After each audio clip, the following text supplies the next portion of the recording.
Hello and welcome to fifth week of CIS 101. The name of the course that we are working on is the computer and its uses. Basically, we are following the textbook Discovering Computers, Digital Technology, Data and Devices as you can see on the screen. This week we are focusing on networks and networks devices, mostly how to communicate and how to connect using the devices using the network. As any other weeks, like any other weeks, this week also starts with an interviews simulation. The subject matter is internet has changed the way we work and has turned the entire world into a digital village. That's of course true, and even if you look back at COVID-19 days, people thought that the effect of COVID-19 in our professional and essential work space will be devastating. It was devastating to some extent to in many places, but it was not so devastating in all aspects because of the advancement in the internet technology. That's what we are going to study today, uh, the effect of network and how we can communicate virtually using the network. And this is an essential use of computers that we are going to learn today. So you can come up with your own discussion, and I encourage you to post those discussion either in this video's comments, or you can go ahead and post the discussions onto your question and answer forums. However, the objectives of these models are to explain how a user interacts with a network, to identify types of network structures, describe network standards and protocols. We will explain how to use hardware to connect to a network. We will explain how to set up a network, how to identify network security tools, and finally, we will describe the role of a network professional.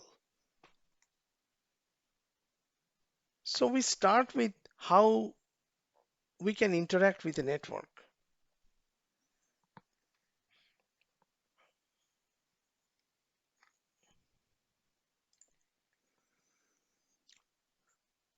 Wherever we go, you you will most likely encounter and interact with some type of network, right?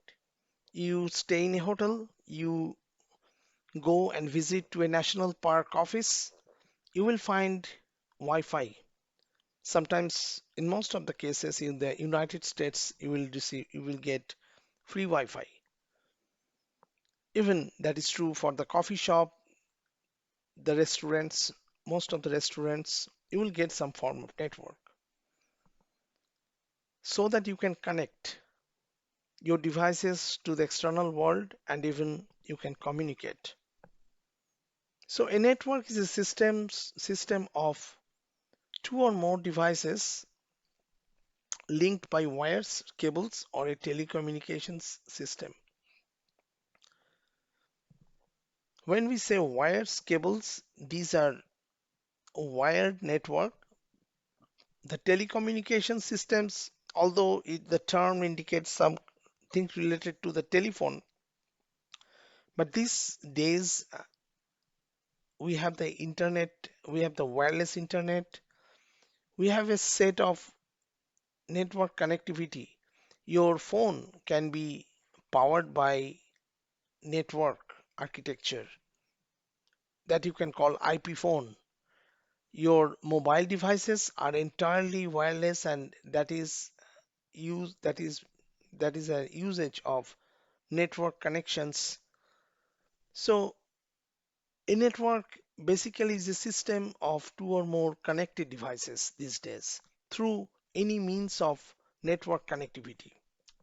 Any means of connectivity. It can be wired, it can be using cables, it can be using the wireless connection as well.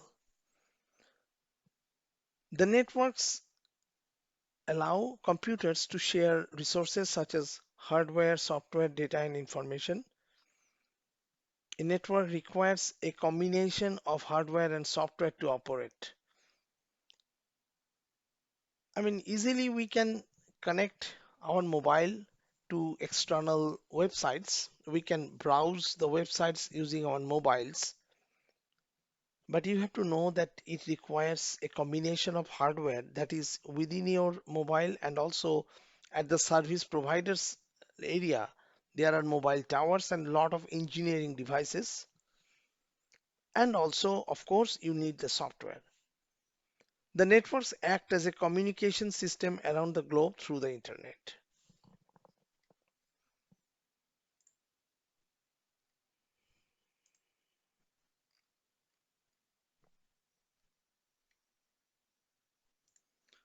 If you look at the picture, the diagram on the right hand side, you can see six photos. An illustration display a network formed by sharing data. An illustration of the cloud network that is at the center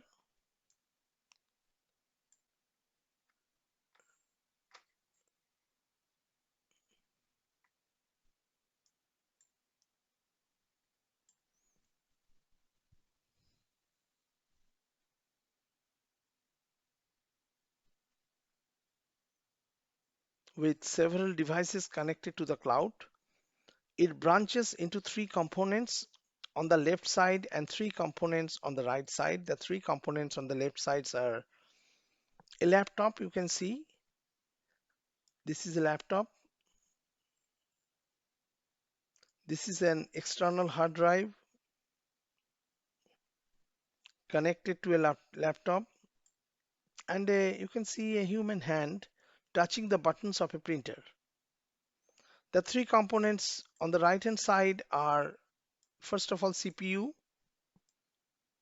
secondly a router, and of course a screen that displays machine codes of ones and zeros. The text above the illustration at the center reads, working together, these components create a network. The three arrows point from this text to the illustration of the cloud network at the center, a laptop to the left, and CPU on the right. So this explains the description, the formation of a network, the the works network can do, and what are the requirements of the network. How do you interact with the network? So second thing is the process in which two or more computers or devices transfer data, instructions, and information is known as digital communications. When you send an email to another person, that means you are digitally communicating with that person. Same thing is true if I send a text message to someone, then I am interacting to the other person digitally.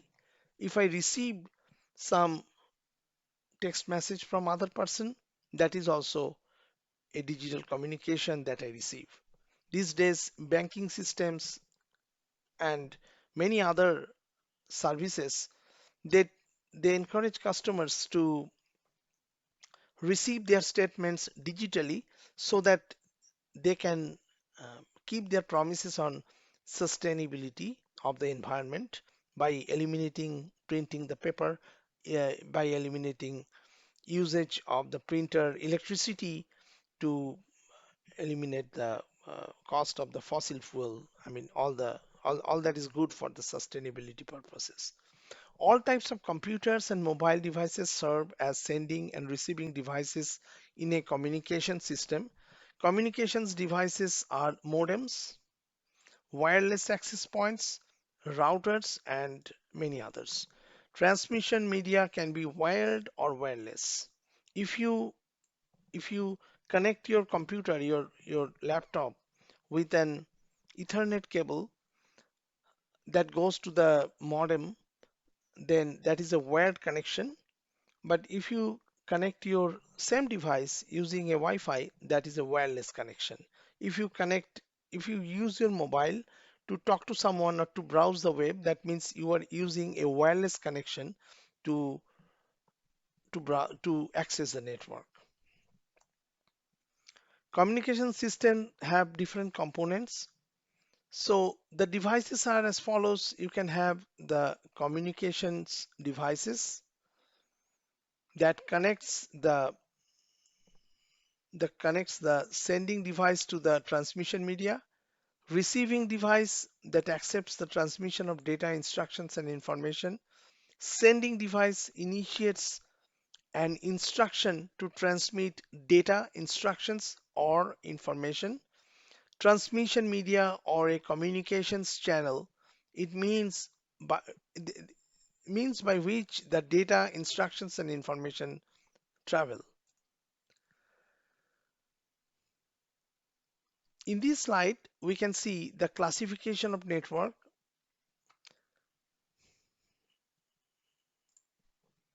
As you can see, the networks are classified into two broad categories, home and business. The home networks exist within a single building, easy to install and configure, accessed by only a few users. For example, multiple users can share a single internet connection within the within the home network. Multiple computers can share a single hardware resource such as printer and so on. The business accommodates more flexibility, more wider network. It accommodates many users. They access large amount of data. They can be spread across many buildings. A hospital, for example, that can have 3 or 4 buildings, and everywhere there can be that each of them can be covered by the same business network. So they require much more advanced infrastructure. Home network does not require that much advanced or that much sophistication. But it does not mean that home networks in any way are less effective. It's just that usage, based on the usage and based on the range and standards and so on.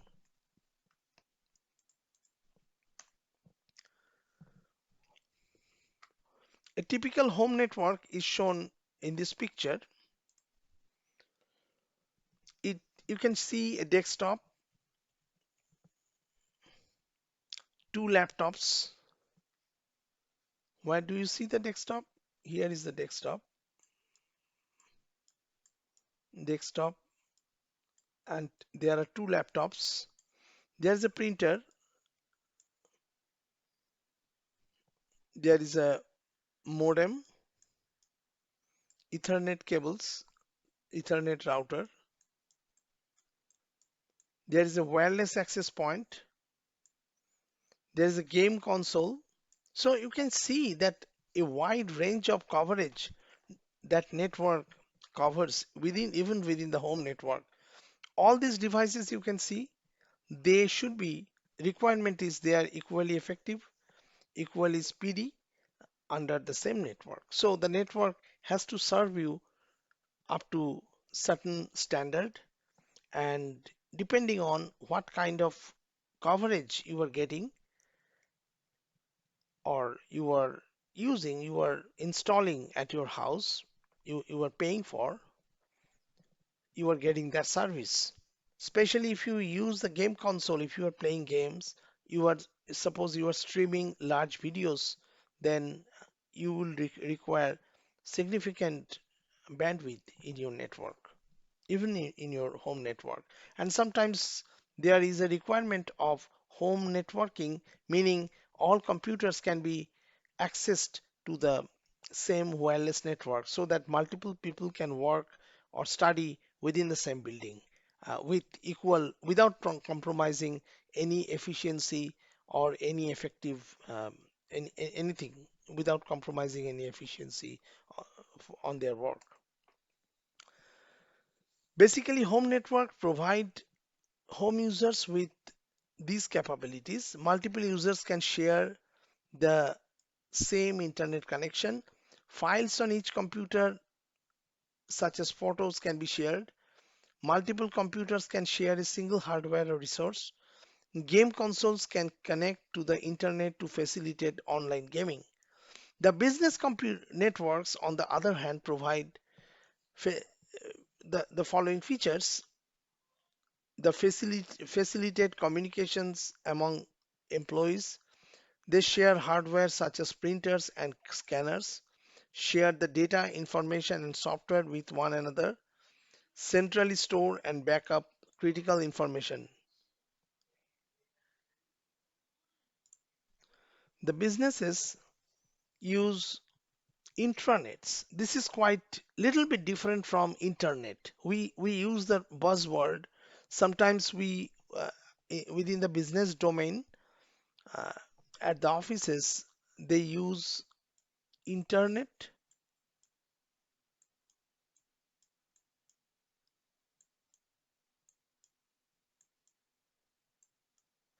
and sometimes they use the word intranet.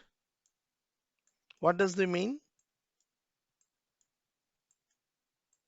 Basically, internet attributes to whenever you want to reach out outside the firewall of your information system within the business.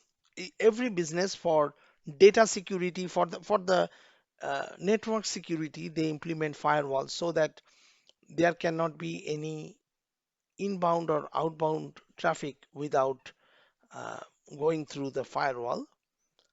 There are information that can be secretive or that can be uh, private to the business only and their employees. Those informations are protected by the firewall using a version of the internet that is called the intranet. So internet is synonymous to the extranet. Here you can see the word extranet. This is same as internet. And the VPNs, the virtual private networks, we have learned about VPN in the past week. But VPNs are essentially uh, to to to connect to the remote computers from the outside of the firewall using certain credentials or certain encrypted connection systems. The intranet is an internal network, as I said. Extranet allows customers or suppliers to access part of its intranet. VPN can allow an individual to access an organization's network by using encryption and other technologies to secure the data transmitted along the path. The wired network sends signals and data through cables traveling through floors and walls connected to the other network devices. Wired network tend to be more secure and transmit data a lot faster than wireless network. Suppose you within the home network system, suppose you subscribe to some form of gigabyte internet, and then there is a common customer experience, me included, that whenever you want to connect your device using the wireless connection within your network, despite it claims to be a gigabyte internet, you will get only few hundreds of megabyte sometimes. That's because you are using the wireless network. On the contrary, if you are using a wired network, you will get very high speed, close to a gigabyte sometimes. So wired networks are much more faster and they are much more secure, of course. The wireless network sends signals through airwaves and usually does not require cable. Wireless networks can be less secure but more convenient and easier to set up than wired network. Cellular network or mobile network is a communication network where the link to and from the nodes is wireless. To from end nodes is wireless. Various types of cellular networks are present. For example, third generation, fourth generation, and the latest fifth generation, 5G. Communication software consists of program and applications that help us establishing a connection to other computer, mobile device, or the network. They manage the transmission of data, instructions, and information. They provide interface for users to communicate with one another. Now we start a new topic called network structures. We have learned how we can interact with a network. Now the question is how the network is formed. Home and business network describe the main users of the network of a network. Networks can be classified by their topology, meaning uh, the method by which the computers and other different devices are physically connected to a network. Network architecture, this is the most important thing. The logical design of all devices on a network. The geographic reach. Topology describes the layout of the network devices. Architecture describes the role of servers and clients, meaning the users. And the geographic span of a network determines how wide the network reaches. If you are connected to your internet, wireless internet within the house, as you go outside the house, you will see that your network strength, the strength of your connection becomes very feeble, and outside a certain distance of the house from the house, there won't be any home network. Home, you won't see your home wireless connection anymore. Common network topologies include bus network, ring network, star network, and mesh network. These are important terminology. Pay special attention to that. In future, you will possibly learn in computer science much more about this. But right now, we will go through some basics. So bus network, what is a bus network? All devices are attached to a central cable called a bus. You know the bus, right? Bus is in a city when you or in it's a transportation, is a mean of transportation. You ride the bus. It's like that. It carries the signal from one point to another point. So that's why it is called bus. This carries the data. Our bus carries us. This bus, network bus, carries the data. If the bus fails, means if the bus stops, it becomes um, inoperative. The devices on the network will no longer be able to communicate. Like us, if the bus is is not working, it's sometimes they say that are not operating, then you cannot travel with that bus. So we cannot commute from one place to another place using that bus. All devices are mesh network is all devices are interconnected with one another. If a single device on the network fails, the rest of the network will continue to function by communicating via an alternate route. Two types of mesh topologies are: a full mesh topology is device on the network is connected to every other device on the network. A partial mesh topology, um, that is each device may or may not connected to all other devices on the network. The ring network data travels from one device to the next in a sequential manner. If one device on the network fails, all communications on the network and could cease to function, because you see here this one is connected to here and so on. So if this one goes out, then communication between this and the communication between these and the other may be compromised, because if it relies on a successful data connection at here at each point. Star network, each device on the network is attached to a central device, so it's much more like centralized control, such as a server on switch. If the central device fails, the other devices will be unable to communicate. If a connected device fails, all other devices will still be able to communicate.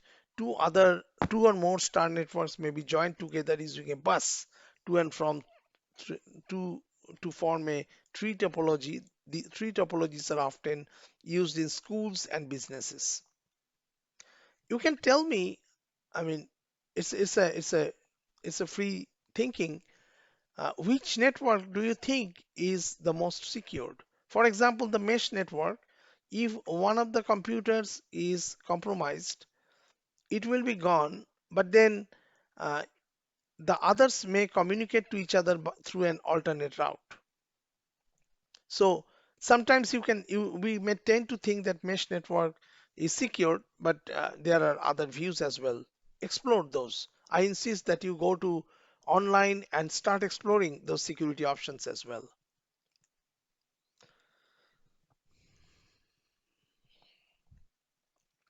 On a client server network, this is a very legacy model of network. One or more computers act as a server. The other computers on the network request resources from the server. A client is a computer or mobile device on the network that relies on the server for its resources. Client server networks are controlled by a network administrator. There can be a peer-to-peer network. This is very popular. This started to be very popular in early 2000s. It's still very popular. This is a network architecture that connects small number of computers, fewer than 10. With this type of network, computers communicate directly with one another and can share one another resources. All computers are treated equally and a network administrator is not required. A type of P2P network where the users share files over the internet. These files is an internet peer-to-peer network transferred directly from one user's computer to another. It is illegal to share copyright protected files to other resources. For example, we used to use a lot of peer-to-peer networks like Mega Share, Mega File Share. I mean, all those interesting websites where people could share the files, but over time they got less popular due to the copyright. I mean, the copyright issues. So but still peer-to-peer network makes a lot of sense. If you think about the blockchain, this is sometimes analogous to some peer-to-peer network where you have no administrator. Now the blockchain is basically uh, discussed within the network architecture in the sense of peer-to-peer networks. Sometimes people try to correlate cryptocurrency with the blockchain, but blockchain, you have to understand, blockchain is kind of technology, whereas cryptocurrency is kind of a product. So those are a little bit different, but they use cryptocurrency uses the blockchain as um, their technology, main technology. That's a peer-to-peer network. The local area network or LAN connects the computers and devices in a limited area. You can see here, there is a LAN. I mean, you can see uh, a sample local area network. You can see the servers, different nodes, also different offices. They are within the same building. Uh, that is kind of LAN or local area network. Sometimes the office buildings are wired to get the LAN network. Sometimes you have the wireless internet all over the office, but outside the office, that wireless is gone. So that is also a part of the LAN. Network configurations come in a variety of sizes, which can be determined not only by the number of devices they connect, but also by their geographic reach. A wireless LAN, which is called WLAN, is a LAN that uses wireless connections. Wide Area Network WAN is a network that connects devices in a large geographic region. Your telephone's tower is kind of WAN. Or, I mean, you get a lot of other systems as well. A metropolitan area network, MAN, is a type of wide network that is operated by a city or county. A personal area network PAN connects personal digital devices connected by Bluetooth like the smartwatch.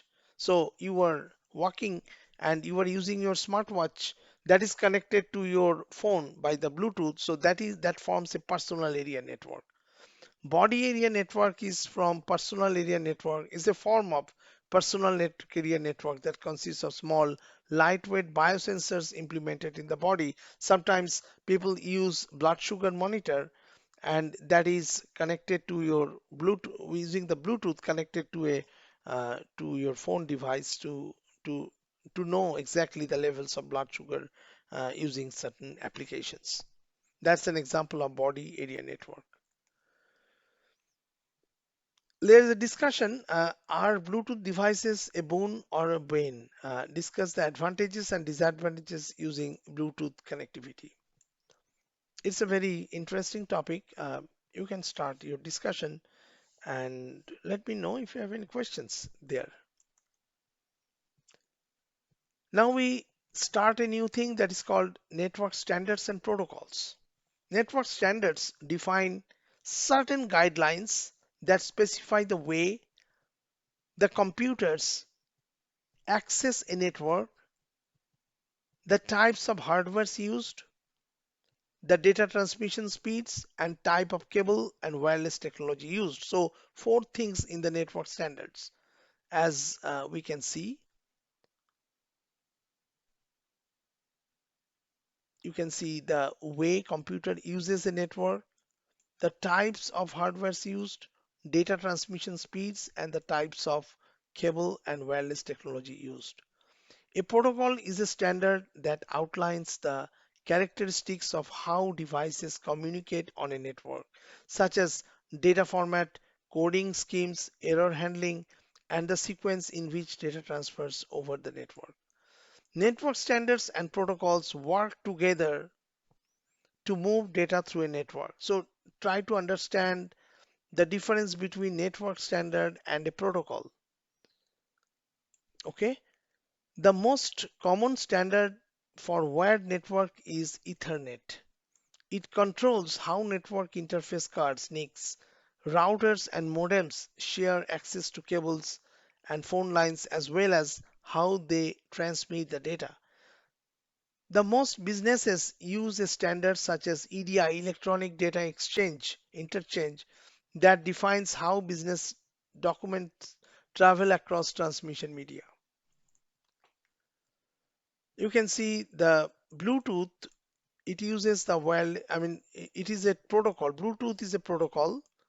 Simple use is a wireless headset. IRDA is a standard, it's a remote control. LTE, you know, on your phone's 5G connection, there's LTE symbol, it's a standard for the mobile phones. NFC is a protocol for mobile phone payment. RFID is a protocol for toll booth. TCP/IP is a very popular protocol for the internet, popular and legacy protocol. Token ring is a standard for the LAN, and so on. Wi-Fi is a standard for hotspot. Simple usage is hotspot. A protocol may define data format, coding schemes, error handling, and the sequence in which the data transfers over the network. One common family of protocols is TCP/IP, Transmission Control Protocol, Internet Protocol. TCP defines how data is routed through a network, and IP. So you see there are two things. TCP, Transmission Control Protocol, it defines how data is routed through a network. And then the IP, Internet Protocol, specifies that all computers and devices connected to a network have a unique IP address. So TCP defines the way the data is transmitted through a network. So it gives you some process of transmission, whereas IP gives you an exposure. It identifies the individual devices within the network. So this is kind of a service, some process, whereas this is kind of an identity service. Two types of IP addresses are available, IPv4, IPv6. The network protocols of LANs, WANs, MANs, and other wireless protocols support close distance communication. These standards include Wi-Fi, LTE, Bluetooth, UWB, IRDA, RFIC, and NFC. The wireless capability of computers or devices to communicate via radio waves with other computer devices using Wi-Fi, any which identifies any network based on the 802.11 standards. So what is that?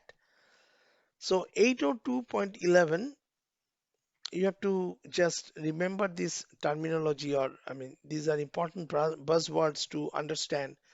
802.11 is a point 11 is a series of network standards developed by IEEE.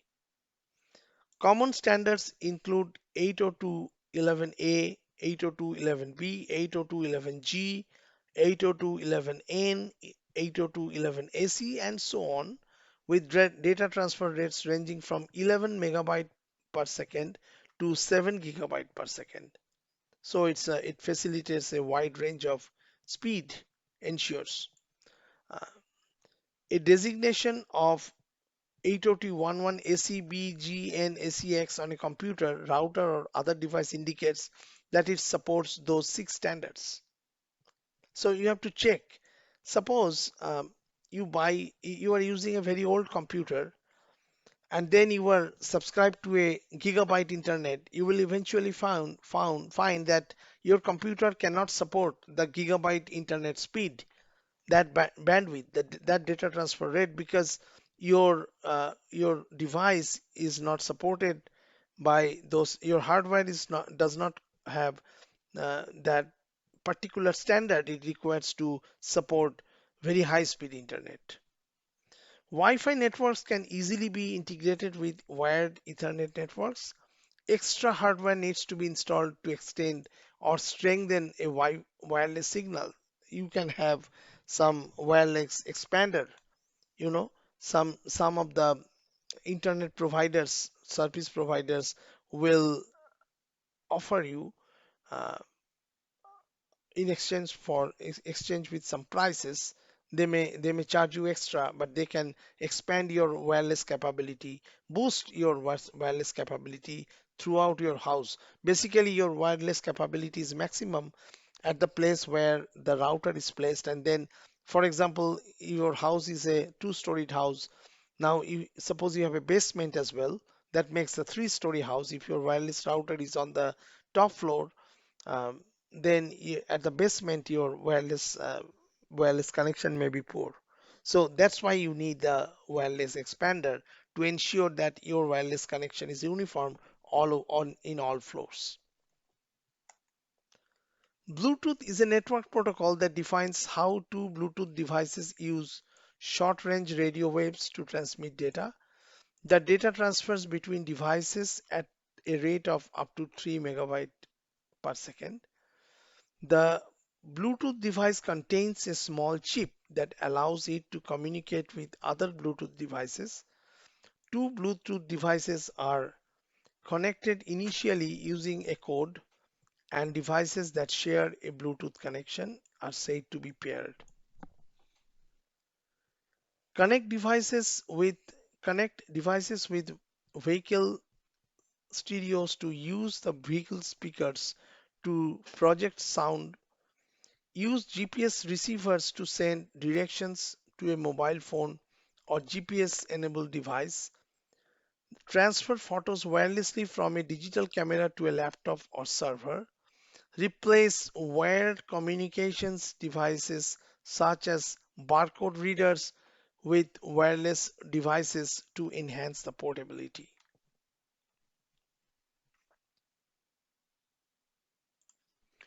The Bluetooth technology enables us to listen to phone calls, voicemail messages, and music through the vehicle's stereo. You can see here that you have the phone. I mean, this is a pictorial representation of how Bluetooth works, or I mean, functionally how it looks like. Uh, you have the phone, the Bluetooth is there, and then this is your vehicle's music system, and this system is then has the Bluetooth capabilities. So this is paired with your phone, and then you can hear the sound what is playing on the phone on your car's music system.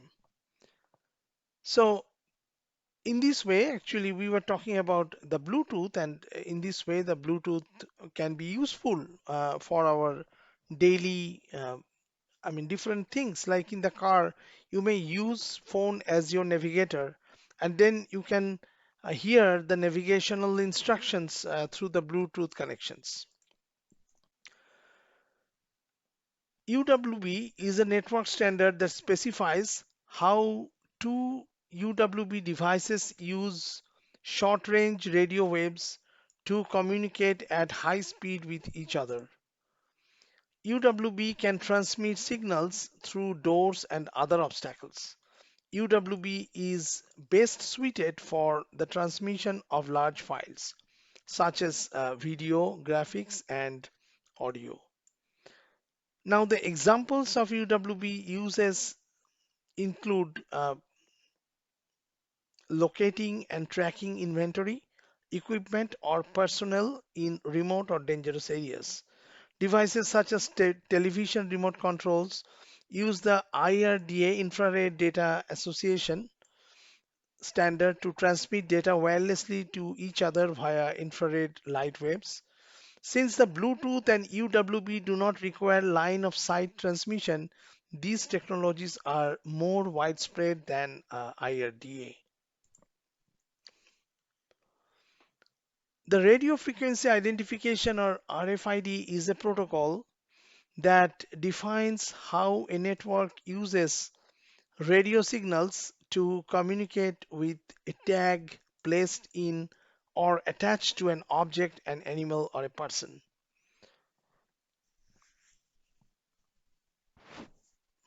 The tag, called transponder, consists of an antenna and a memory chip that contains the information to be transmitted. Sometimes you will see that your vehicle, you can attach a transponder to a vehicle. Sometimes you will see that, you will find that, and basically what it does, uh, there is a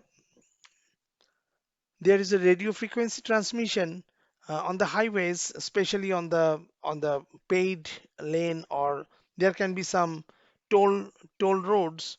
So in the top there are devices that transmit radio frequency signals, and the transponder responds to that, and it sends back the data element to the device, and that way they can know, the highway administrators, those devices will be able to know that your vehicle is passing through there, and they will calculate the tolls, whatever tolls, etc.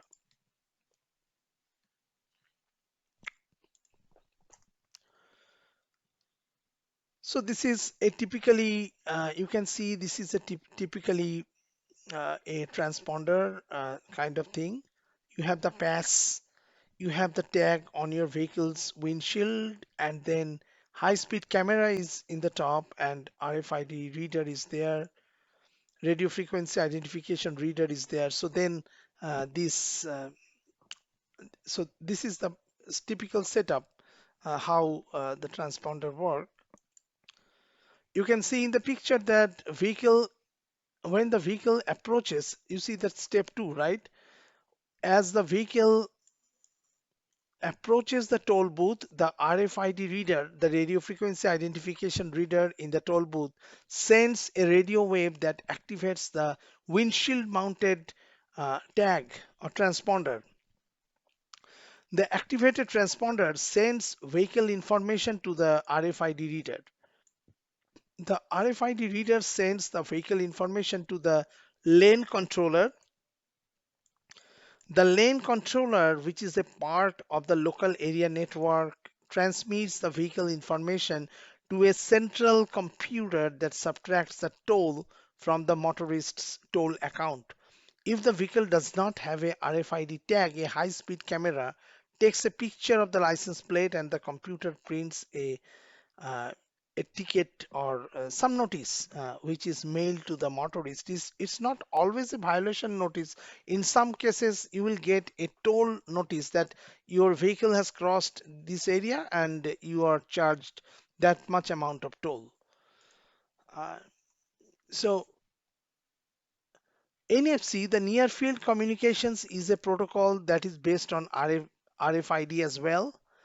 Smartphones, digital cameras, televisions, and terminals are NFC enabled devices. Credit card, tickets, and NFC tags are examples of objects that also use NFC technology. So you use your chip on the credit card, and then you will see a on your credit card, sometimes you will see a wireless signal. So that is the NFC enabled device. And when you place it or when you keep it near the associated devices, I mean, which can understand the NFC signal. I mean, basically, this communication is based on RFID. So an NFC tag is a chip. You can store small amounts of data, and NFC tags can be found in many credit cards. I mean, you will see the credit cards. You will see the different. I mean, airline tickets sometimes these days, etc. So you can just activate this NFC, the credit card here, for example. You get it close to this device, which has RFID signal, and it encounters NFC, can encounter that signal and sends you back the card information, and that way this device can register the transaction, and then this will post the credit card amount on your credit card account. A close distance network protocol summary is displayed in this table. You can see that different network protocol like Bluetooth, IRDA, LTE, NFC, RFID, Wi-Fi, and so on. What are the protocols and their uses? For example, if you talk about Bluetooth, their common uses include devices communicating with one another over a short range, like as we explained already, the music, you have the musical headphones, they are Bluetooth enabled. You can play your music from your mobile device onto your smartphone on the on your headphone devices. You can see NFC, for example, that used in credit cards, smartphones, and tickets to facilitate close range communication. RFID transmitted through antennas found in toll booth transponders or embedded chips in animals. Wi-Fi hotspots and wireless home and small business network they use TCP/IP. So knowledge check activity, which of the following close distance protocols does not use radio signals? RFID, UWB, IRDA, LTE. Which one is correct? The answer is, of course, IRDA. This does not use the radioactive, I mean, the radio signals. Now, let's go to network connection hardware. Nodes or devices on a network can be computers, tablets, mobile phones, printers, game consoles, or smart home devices. Hubs provide a central point for network cables in a network and are used to transfer data to all devices. Switches, network switches, used more frequently than hubs, also provide a central point for network cables in a network and transfer data only to the intended recipients.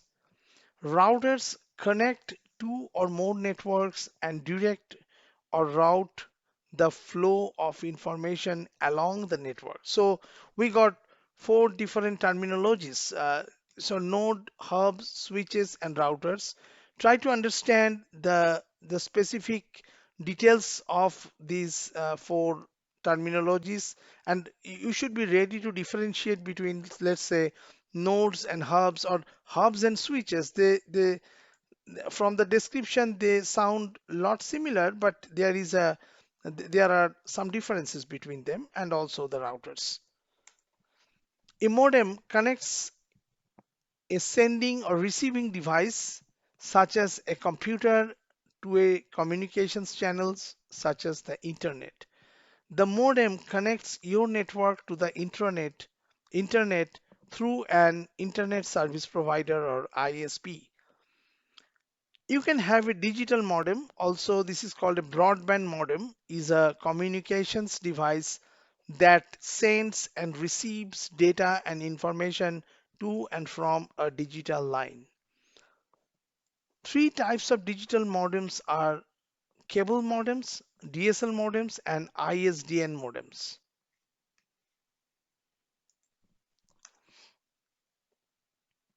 A cable modem uses a cable TV connection. A splitter connects one part of the cable to your cable box or device and the other part of the part to the cable modem. So you can see here in this picture you can visualize the cable splitter. Now you can see here, you can see several things in the picture. First of all, your cable company transmits the signal. It is it comes to the cable splitter. The splitter sends signals to your television and to the cable modem. A DSL modem uses standard copper telephone wiring. An ISDN integrated service digital network modem is a broadband modem that sends digital data and information from a computer to an ISDN line and receives digital data and information from an ISDN line. DSL and ISDN modems are external devices. You have to remember that.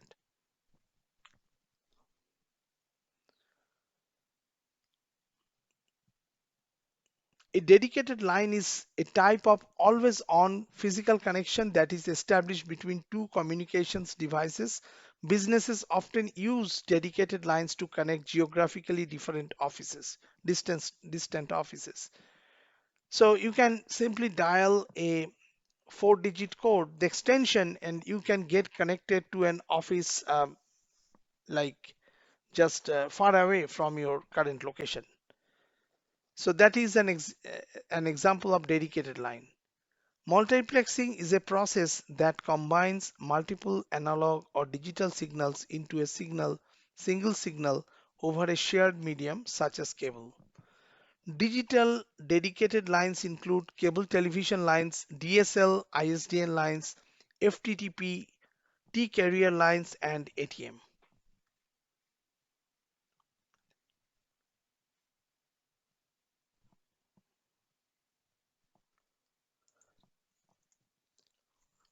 Digital dedicated lines. This table shows you the digital dedicated lines like cable. You can have it different types like cable type, DSL, ASDL type, ADSL type, ISDN type, and they have different descriptions. So you can go through those from this table. The digital and that continues fiber to premises uses, for example, FTTP. Fiber to premises uses fiber optic cable to provide extremely high speed internet access to a user's physical permanent location. An optical terminal at your location receives the signals and transfers them to a router connected to a computer. So this is the typical case if you opt to subscribe to the fiber internet. There are companies, AT&T, Google, and almost every one of them. They provide you the fiber internet connection. These are usually extremely high speed. The ATM asynchronous transfer mode is a service that carries voice, data, video, and media at very high speeds. Phone networks, the internet, and other networks with large amount of traffic use ATM.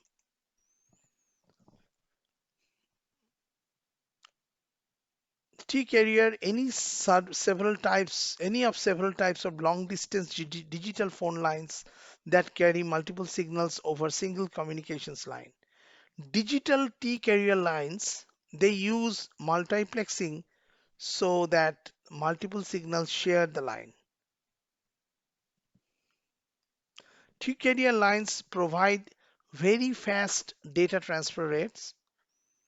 Only medium to large companies usually can afford them because these lines are very expensive. The most popular T carrier line is T1 line main users, and T3 lines include large corporations, phone companies, and internet service providers connecting to the internet backbone. The internet backbone itself also uses T3 lines. You may ask the question, what is the term internet backbone means? To answer that question, the term backbone refers to the core area of a network where smaller subnetworks converge for data exchange. Comparable to the human backbone from which the name is actually coined, the central data streams are bundled here. What the main nerve cords does in the human body, the high performance connections between the nodes represent on the internet. Most of the global traffic is transmitted via these lines. They ensure that cloud services operate at high performance worldwide. The question is, how is data transmitted in the internet backbones? Technically, most data transmission today happens through fiber optic links.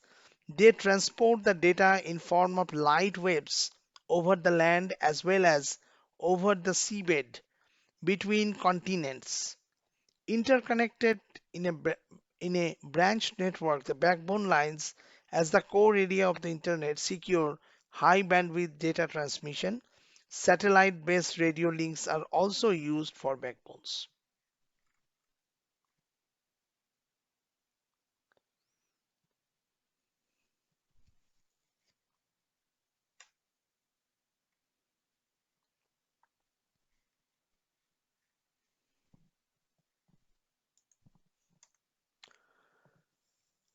Next point is how to set up a network.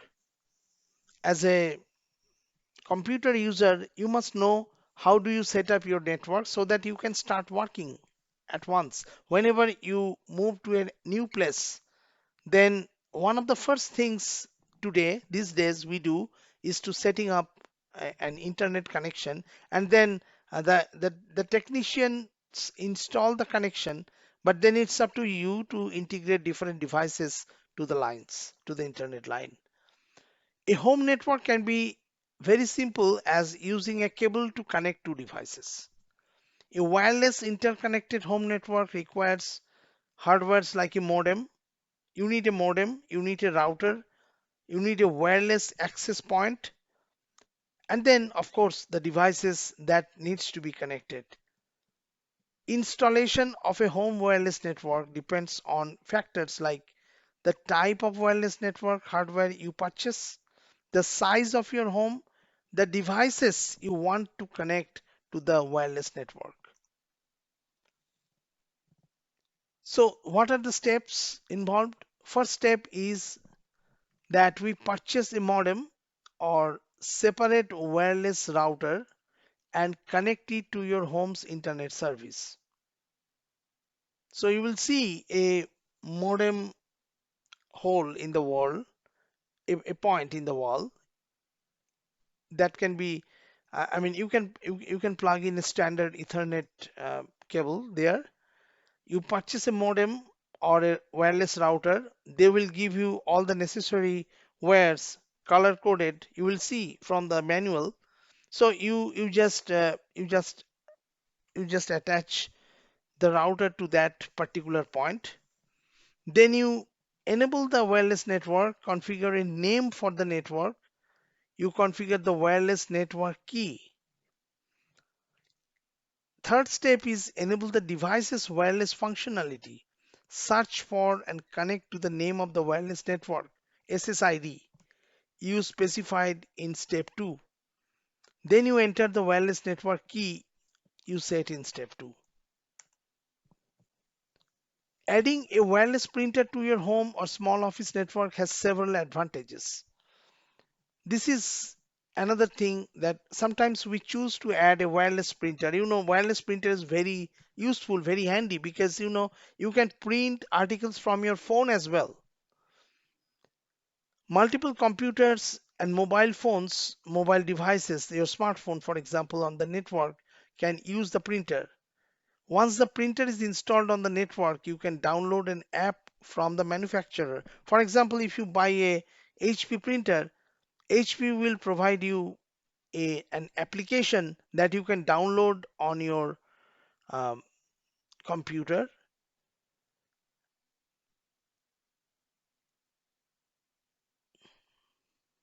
and then using that application you can send documents to the printer from network connected devices.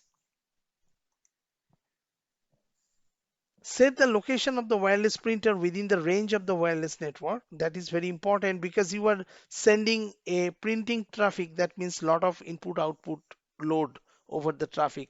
If your printer is too far away, then sometimes you will see the broken connectivity issues or it will be slowing down. Now, you should place printer on a stable surface. Of course, that is necessary for any printer, not just the wireless. Access the printer settings and navigate to the network settings. Connect to the wireless network in your home or small office. Suppose you have a home wireless setup. So first step is to connect your printer. I mean your printer's wireless connectivity through the printer's wireless connectivity. Connect the printer to the wireless network of your home or office. Enter any remaining required information. You will find it from the manual. Then you install the printer application on the computers and devices from which you want to print the wireless printer. If your wireless router or wireless access point has antennas, it may so happen. If you can remove the antennas from your wireless router or wireless access point, replace it with a wireless signal booster. Place the wireless router or wireless access point in a central location of your house. Purchase a booster or repeater, which is an amplifier used to improve reception and extend the range. Change the router if the problem persists. Wireless networks are easily accessible. It leads to several common network risks. Network security is a very important topic. So that's what we are starting here. For the wireless network, it poses levels of network risks, security risks. You need to change the default password for the wireless access point, the SSID name encryption, and a MAC address. You can keep a regular check on the number of connected devices to the wireless router. The common network risk in this table, actually we summarize common network risks and descriptions. The risks include adware that displays unwanted advertisements on your computer, spyware that tracks and transmits personal information from your computer or device without your knowledge. The virus, it damages data on your computer or device or changes system settings. Worm spreads throughout the computer or network without requiring user interaction. The Trojan disguises itself as or hides in a legitimate file and then causes a damage to programs and data when opened. Ransomware locks you out of programs and data on your computer until you pay a ransom to a to regain access. Rootkit gains administrator level or root level access to a computer or network without the system or users detecting its presence.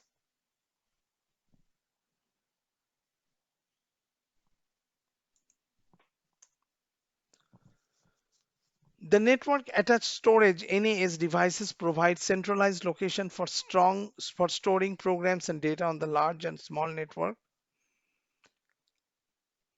You can see the steps of securing the network in in this in this picture. You have the encryption. It scrambles or codes data as it is transmitted over a network.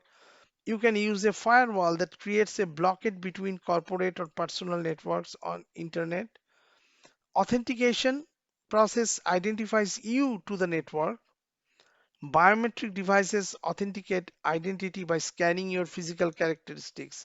For example, if you use smartphones, they can authenticate you via facial recognition as well. Network monitoring software constantly accesses the status of the network and sends an email or text message when it detects a problem. Monitoring software can measure the amount of network traffic, graph network usage, determine when a specific program uses the network, and show the bandwidth used by each computer or mobile device. Packet sniffer software monitors and logs packet traffic for later analysis. Hackers use packet sniffer software to hijack a computer. You should use the following steps to determine if someone is accessing a wireless network without your permission. You can sign in to the administrative interface, count the number of connected devices, secure the network, enable the router's firewall, and if possible, stealth mode to make the network less visible to outsiders. The role of a network administrator is to plan, design, and purchase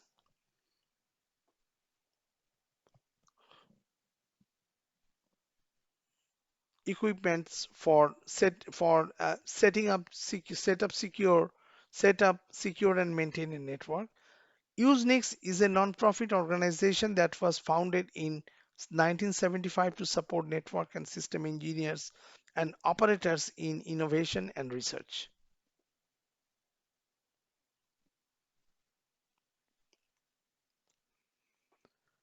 There are ethics and issues, the responsibilities of a network professionals. I mean, the code includes guidelines for professionalism, social responsibility, personal integrity, privacy, laws and policies, communications, systems integrity, education, responsibility to computing community, and ethical responsibility.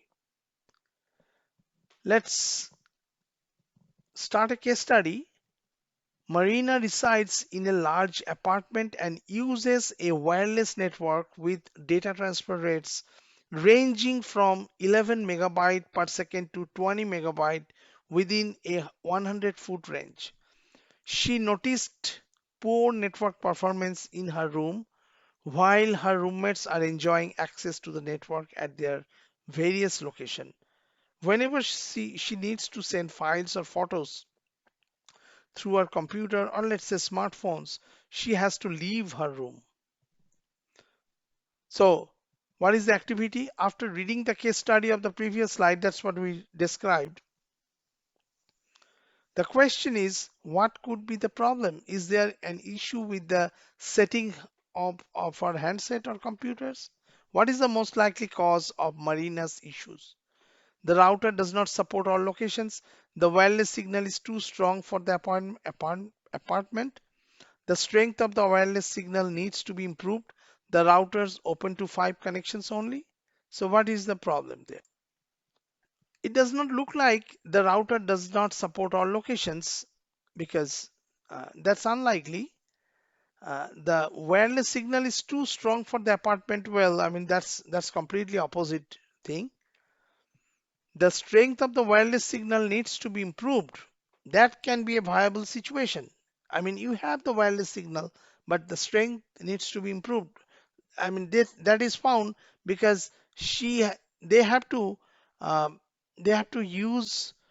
Uh, I mean, they have to relocate to another place to transmit large files, which requires a lot of bandwidth. The router is open to 5 connections only. That's not true because she outside the outside some I mean when they relocate to some other place, they can connect to the router. So number C is the closest answer, and that is the correct answer to this case study.